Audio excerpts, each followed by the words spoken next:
नमस्कार दोस्तों, कैसे हैं आप लोग। मेरा नाम सौरभ कुमार है और मैं आप लोग को यहाँ पर द प्लेटफॉर्म किताब से जीव विज्ञान बायोलॉजी का एमसीक्यू सेट प्रैक्टिस करवा रहा हूँ। तो अभी हम लोग सेट प्रैक्टिस करेंगे चैप्टर नंबर 5 का श्वसन तंत्र का रिस्पायरेटरी सिस्टम का। ठीक है, इसमें लोग सिर्फ क्वेश्चन और जो भी का राइट आंसर उसको पढ़ेंगे। और ये आपका जो इस प्लेलिस्ट में आपको जो है फिजिक्स, केमिस्ट्री और बायोलॉजी का मिल जाएगा। नेक्स्ट प्लेलिस्ट में हम पढ़ेंगे जिसमें आपका जो है एक्सप्लेनेशन भी कर देंगे। ठीक है, नेक्स्ट प्लेलिस्ट में आप लोग एक्सप्लेनेशन भी पढ़ देंगे। क्लियर। तो इसको आपका जो वीडियो बन रहा है ये आपका रिवीजन पर्पस से, अभ्यास पर्पस से, प्रैक्टिस पर्पस से वीडियो बन रहा है। ठीक है, इसमें हम लोग जल्दी जल्दी रिवाइज कर रहे हैं। ठीक है, तो जब एटीपी का परिवर्तन एडीपी में होता है तो उत्पन्न होता है ऑप्शन नंबर बी, ऊर्जा एनर्जी उत्पन्न होता है। तो जब एटीपी का परिवर्तन एडीपी में होता है तो ऊर्जा एनर्जी उत्पन्न होता है। क्वेश्चन नंबर 2 है उपापचय। तो मेटाबॉलिज्म के परिणाम स्वरूप ऊर्जा किस रूप में तुरंत रखी जाती है। तो मेटाबॉलिज्म के परिणाम स्वरूप ऊर्जा किस रूप में तुरंत रखी जाती है ऑप्शन नंबर बी, एटीपी में, आपका एटीपी में रखी जाती है। क्वेश्चन नंबर 3 आपका है ग्लूकोज के जल तथा CO2 के पुनः अपघटन पे एटीपी अणु उत्पन्न होते हैं। ऑप्शन नंबर डी 38 होते हैं। तो ग्लूकोज के जल तथा CO2 के पुनः अपघटन में एटीपी अणु उत्पन्न होते हैं। ऑप्शन नंबर बी 38 होते हैं। 4 आपका ग्लाइकोलाइसिस में परिवर्तन होता है। तो ऑप्शन नंबर डी ग्लूकोज परिवर्तन जो है पायरुविक अम्ल में ग्लूकोज इंटू, ठीक है, तो ग्लाइकोलाइसिस परिवर्तन होता है। ऑप्शन नंबर डी ग्लूकोज से आपका पायरुविक एसिड में होता है। क्वेश्चन 5 है जलीय अपघटन हाइड्रोलाइसिस में ऊर्जा मुक्त होती है। ऑप्शन नंबर ए उष्मा के रूप में होती है। तो जलीय अपघटन हाइड्रोलाइसिस में ऊर्जा मुक्त होती है। ऑप्शन नंबर ए उष्मा के रूप में होती है। क्वेश्चन 6 आपका कार्बोनिक यौगिकों के विखंडन में ऊर्जा उत्पादन के लिए होता है। तो आपका क्वेश्चन नंबर 6 आपका ऑप्शन नंबर सी हो जाएगा। ठीक है, तो अपचय कैटाबोलिज्म होता है। तो कार्बनिक यौगिकों के विखंडन में ऊर्जा उत्पादन के लिए होता है। ऑप्शन नंबर सी अपचय कैटाबोलिज्म होता है। कुछ आपका 7 है सबसे पहले किस प्रकार का श्वसन रिस्पायरेशन विकसित हुआ। Option number B anaerobic respiration विकसित हुआ। तो सबसे पहले किस प्रकार का श्वसन रिस्पायरेशन विकसित हुआ। Option number B anaerobic respiration का हुआ है।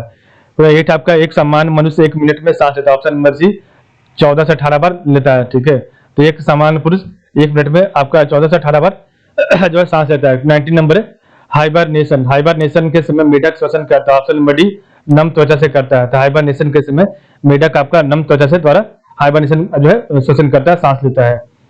क्वेश्चन 10 है मनुष्य में निवासित वायु में O2 की कितनी मात्रा होती है। मनुष्य में निवासित वायु में ऑक्सीजन में की कितनी मात्रा होती है। ऑप्शन में भी 17% होती है। ठीक है, तो इंस्पायरेशन में मनुष्य की 21% ऑक्सीजन होती है और निवासित वायु में आपका O2 की ऑक्सीजन की मात्रा आपका 17% होती है। निम्नलिखित में से कौन सा जंतु श्वसन तो करता है परंतु श्वसन अंग नहीं होता। ऑप्शन में सी केंचुआ का। तो निम्नलिखित में से कौन सा जंतु श्वसन तो करता है परंतु श्वसन अंग नहीं होता। ऑप्शन में सी केंचुआ का नहीं होता। ठीक है, 12 नंबर है तिलचट्टे में श्वसन अंग है। तो तिलचट्टे में श्वसन अंग ऑप्शन में सी ट्रैकिया का है। तो तिलचट्टे में श्वसन अंग आपका ट्रैकिया का है। ठीक है, 13 नंबर कोशिका में भोजन या ग्लूकोज का ऑक्सीकरण कहाँ होता है। ऑप्शन में भी माइटोकॉन्ड्रिया में होता है। तो कोशिका में भोजन या ग्लूकोज का ऑक्सीकरण कहाँ होता है। ऑप्शन में भी माइटोकॉन्ड्रिया में होता है। 14 नंबर ग्लूकोज के एक अणु के पूर्ण ऑक्सीजन से कितने एटीपी अणु प्राप्त होते हैं। ऑप्शन में भी 38 होते हैं। तो ग्लूकोज के एक अणु के पूर्ण ऑक्सीजन से कितने एटीपी अणु प्राप्त होते हैं। ऑप्शन भी 38 होते हैं। एटीपी संश्लेषण की प्रक्रिया है। तो ऑप्शन नंबर ए ऊर्जा सोची है, इंडरजोनिक है। ठीक है, इंडरगोनिक है। तो एटीपी संश्लेषण की प्रक्रिया ऊर्जा सोची है, इंडरजोनिक है। ठीक है, कोई 16 नंबर श्वसन में कार्बोहाइड्रेट निम्नलिखित में से विखंडित होता है। श्वसन में कार्बोहाइड्रेट निम्नलिखित में से विखंडित होता है। ऑप्शन में भी कार्बन डाइऑक्साइड और जल से होता है। ठीक है, कार्बन डाइऑक्साइड और जल से होता है। 17 नंबर है श्वसन है। ऑप्शन नंबर है अपचयन कैटाबोलिक प्रक्रिया। तो श्वसन आपका जो है अपचयन कैटाबोलिक प्रक्रिया है। 18 नंबर है 1 ग्राम ग्लूकोज के संपूर्ण ऑक्सीकरण से कितने अणु एटीपी बनते हैं। तो 1 ग्राम ग्लूकोज के संपूर्ण ऑक्सीकरण से कितने अणु एटीपी बनते हैं। तो 18 करेक्ट आंसर है ऑप्शन नंबर डी। ठीक है, तो आपका 38 है। तो 1 ग्राम ग्लूकोज के संपूर्ण ऑक्सीकरण से कितने अणु एटीपी बनते हैं। ऑप्शन नंबर डी 38 बनते हैं। फिर 19 नंबर है कोशिकाओं में तत्कालीन ऊर्जा उत्पादन के लिए निम्नलिखित से एक लिया जाता है। तो कोशिकाओं में तत्कालीन ऊर्जा उत्पादन के लिए निम्नलिखित में से एक लिया जाता है। ऑप्शन नंबर डी ग्लूकोज लिया जाता है। 20 नंबर है मछली निम्नलिखित की सहायता से सांस लेती है? ऑप्शन नंबर सी गिल से सांस लेती है। मछली निम्नलिखित की सहायता से सांस लेती है? ऑप्शन नंबर सी गिल से सांस लेती है। 21 है इनमें से किसमें ऊर्जा का उत्पादन होता है? ऑप्शन नंबर ए श्वसन में होता है। इनमें से किसमें ऊर्जा का उत्पादन होता है? ऑप्शन नंबर ए श्वसन में होता है। 22 है निम्नलिखित पादप अंगों में कौन सा अंग श्वसन अंग है? तो ऑप्शन नंबर डी पत्ती है। तो निम्नलिखित पादप अंगों में से कौन सा श्वसन अंग है? तो ऑप्शन नंबर सी पत्ती है। 23 आपका प्रकाश संश्लेषण किसमें होता है? ऑप्शन नंबर डी पेड़ों की पत्तियों में होता है। तो प्रकाश संश्लेषण आपका पेड़ों की पत्तियों में होता है। 24 है दीर्घकालीन कठिन परिश्रम के बाद मांसपेशियों में होने वाली थकान किस कारण से अनुभव होती है? Option number D lactic acid के निर्माण से होती है। ठीक है, तो दीर्घकालीन कठिन परिश्रम के बाद मांसपेशियों में होने वाली थकान किस कारण से अनुभव होती है? Option number C D lactic acid के कारण निर्माण से होती है। कहाँ पाचन एवं श्वसन मार्ग एक दूसरे को अतिक्रमण करता है? तो आपका जो है 25 ऑप्शन है स्वर यंत्र में होता है। तो कहाँ पाचन एवं श्वसन मार्ग एक दूसरे को अतिक्रमण करता है? ऑप्शन नंबर स्वर यंत्र में होता है। आपका नेक्स्ट 26 है फेफड़ों की कुल वायु क्षमता होती है? ऑप्शन नंबर बी 6 से 8 लीटर होता है। फेफड़ों की कुल वायु क्षमता 6 से 8 लीटर होती है। 27 है मानव शरीर के किस अंग में रुधिर ऑक्सीजन युक्त होता है? तो मानव शरीर की किस अंग में रुधिर ऑक्सीजन युक्त होता है? ऑप्शन नंबर बी फेफड़ा होता है। 28 है कौन सा वायवीय? तो कौन सा वायवीय एवं अवायवीय श्वसन में समान है? ऑप्शन बी ग्लाइकोलाइसिस है। 29 है एटीपी है। ऑप्शन नंबर सी उच्च ऊर्जा सहित फॉस्फेट बंध का एक अणु है।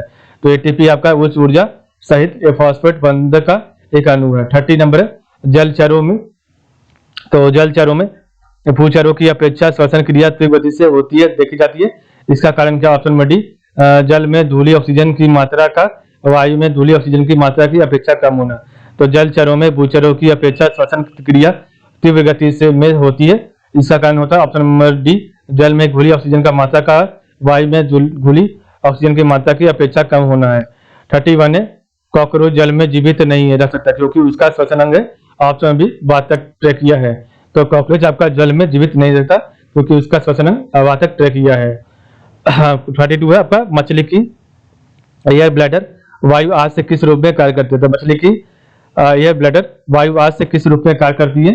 तो इसका राइट आंसर ऑप्शन में सी सहायक श्वसन अंग और द्रव स्टैटिक अंगों दोनों में करती है। ठीक है, तो 33 है किस प्रक्रिया द्वारा श्वसन के दौरान गैस रुधिरों में प्रवेश करती है और फिर उसे छोड़ती है? तो किस जो आपका प्रक्रिया द्वारा श्वसन के दौरान रुधिर में प्रवेश करती है और फिर उसे छोड़ती है? ऑप्शन नंबर सी विसरण और प्रक्रिया परिवहन को।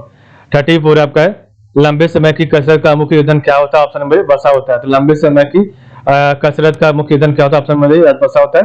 35 अंडे से नया निकला टैडपोल किसके माध्यम से श्वास लेता है? ऑप्शन नंबर सी भीतरी गलफड़ों से। तो अंडे से नया निकला टैडपोल जो है आपका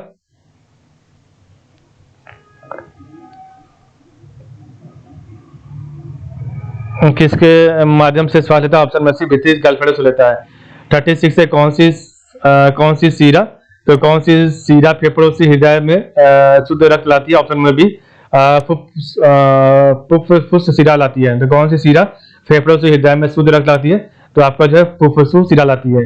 37 है फ्लूरा किसका आवरण है? ऑप्शन नंबर ए फुफ्फुस या फेफड़ा का है। तो फ्लूरा किसका आवरण है? ऑप्शन नंबर ए फुफ्फुस या फेफड़ा का है। ठीक है, 38 निम्नलिखित में से एक एंजाइम का स्रावन सिक्रेशन यीस्ट द्वारा होता है जो किण्वन फर्मेंटेशन के लिए उत्तरदायी है, वह है? ऑप्शन नंबर डी जाइमेज है।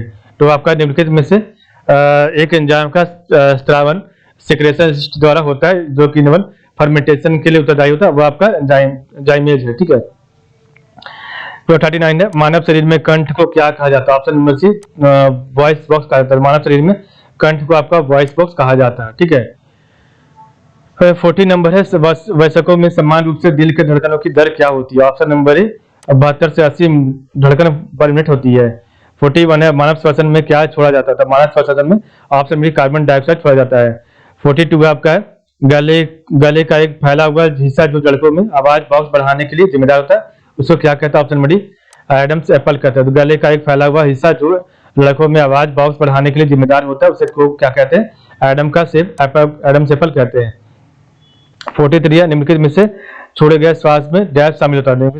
ऑप्शन नंबर डी नाइट्रोजन शामिल होता है। निम्नलिखित में से छोड़े गए श्वास में से नाइट्रोजन शामिल होता है। 44 है श्लेष्मा। तो श्लेष्मा झिल्ली की सूजन को क्या कहा जाता है? तो आपका 40 आपका जो है 44 करेक्ट आंसर मेरे ब्रोंकाइटिस कहा जाता है। श्लेष्मा झिल्ली की सूजन को जो है ब्रोंकाइटिस कहा जाता है। 45 आपका क्वेश्चन नंबर है हमारे फेफड़ों में डैश कोशिकाएं होती है? ऑप्शन नंबर डी 60 मिलियन होते हैं। तो हमारे फेफड़ों में डैश कोशिकाएं होती है? ऑप्शन नंबर डी 600 मिलियन होती है। 46 है मनुष्यों में पाया जाने वाला श्वसन पिगमेंट है? ऑप्शन नंबर डी हेमोग्लोबिन है। तो मनुष्यों में पाया जाने वाला श्वसन पिगमेंट है? ऑप्शन डी हेमोग्लोबिन है। 47 है ऊर्जा उत्पादन के दौरान ग्लूकोज का पाइरूवेट में विघटन कहाँ होता है? ऑप्शन नंबर डी कोशिका द्रव में होता है।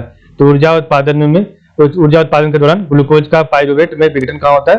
ऑप्शन नंबर ए कोशिका द्रव में होता है। 48 नंबर क्वेश्चन है O2 ऑक्सीजन का उपयोग करके पाइरूवेट का विभाजन कहाँ होता है? तो ऑप्शन नंबर सी माइटोकॉन्ड्रिया में होता है। तो ऑक्सीजन का उपयोग करके पाइरूवेट का विभाजन कहाँ होता है? ऑप्शन नंबर सी माइटोकॉन्ड्रिया में होता है। ठीक है। 49 आपका है ऊर्जा उत्पादन के दौरान जब हमारी मांसपेशियों की कोशिकाओं में ऑक्सीजन की कमी होती है तो 6 कार्बन अणु डैश कार्बन अणु में परिवर्तित होता है? ऑप्शन नंबर 3 में होता है। तो ऊर्जा उत्पादन के दौरान जब हमारी मांसपेशियों की कोशिकाओं में ऑक्सीजन की कमी होती है तो 6 कार्बन अणु 3 कार्बन अणु में परिवर्तित होता है।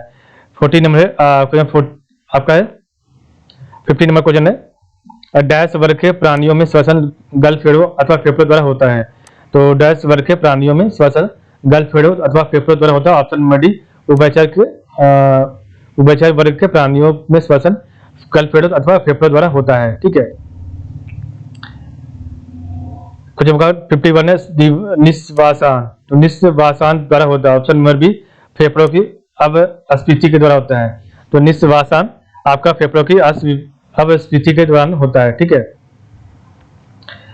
52 है निम्नलिखित में से कौन सा ऑक्सीजन युक्त और ऑक्सीजन रहित रक्त के मिश्रण के प्रवाह को सहन कर सकता है? ऑप्शन नंबर सी मेढक है।